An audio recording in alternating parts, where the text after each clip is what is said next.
Livre de la Genèse, chapitre 29. Jacob se mit en marche et s'en alla au pays des fils de l'Orient. Il regarda, et voici il y avait un puits dans les champs. Et voici il y avait à côté 3 troupeaux de brebis qui se reposaient, car c'était à ce puits qu'on abreuvait les troupeaux. Et la pierre sur l'ouverture du puits était grande. Tous les troupeaux se rassemblaient là, on roulait la pierre de dessus l'ouverture du puits, on abreuvait les troupeaux, et l'on remettait la pierre à sa place sur l'ouverture du puits.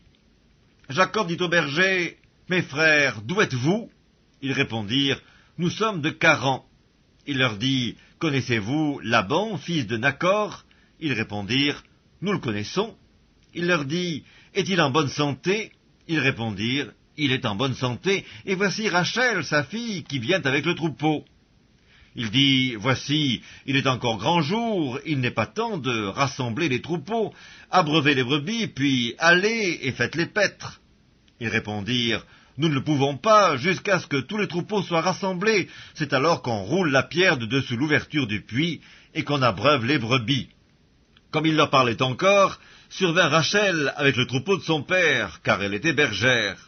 Lorsque Jacob vit Rachel, fille de Laban, frère de sa mère, et le troupeau de Laban, frère de sa mère, il s'approcha, roula la pierre de dessus l'ouverture du puits, et abreuva le troupeau de Laban, frère de sa mère. Et Jacob embrassa Rachel, il éleva la voix, et il pleura.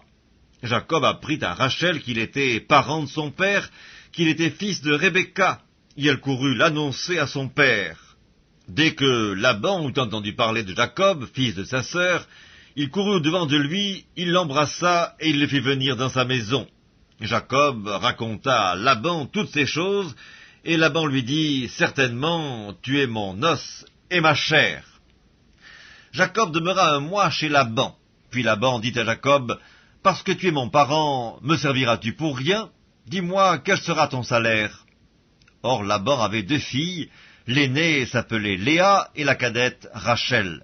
Léa avait les yeux délicats, mais Rachel était belle de taille et belle de figure. Jacob aimait Rachel, et il dit, « Je te servirai 7 ans pour Rachel, ta fille cadette. » Et Laban dit, « J'aime mieux te la donner que de la donner à un autre homme, reste chez moi. » Ainsi Jacob servit 7 années pour Rachel, et elles furent à ses yeux comme quelques jours, parce qu'il l'aimait. Ensuite Jacob dit à Laban, « Donne-moi ma femme, car mon temps est accompli, et j'irai vers elle. » Laban réunit tous les gens du lieu, et fit un festin. Le soir il prit Léa, sa fille, et l'amena vers Jacob, qui s'approcha d'elle. Et Laban donna pour servante à Léa, sa fille, Zilpa, sa servante. Le lendemain matin, voilà que c'était Léa. Alors Jacob dit à Laban, « Qu'est-ce que tu m'as fait? N'est-ce pas pour Rachel que j'ai servi chez toi? Pourquoi m'as-tu trompé ?» Laban lui dit, « Ce n'est point la coutume dans ce lieu de donner la cadette avant l'aînée.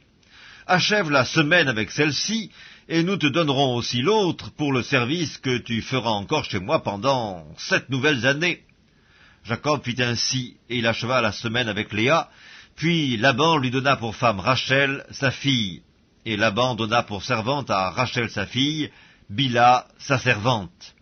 Jacob alla aussi vers Rachel, qu'il aimait plus que Léa, et il servit encore chez Laban pendant 7 nouvelles années. L'Éternel vit que Léa n'était pas aimée, et il la rendit féconde, tandis que Rachel était stérile.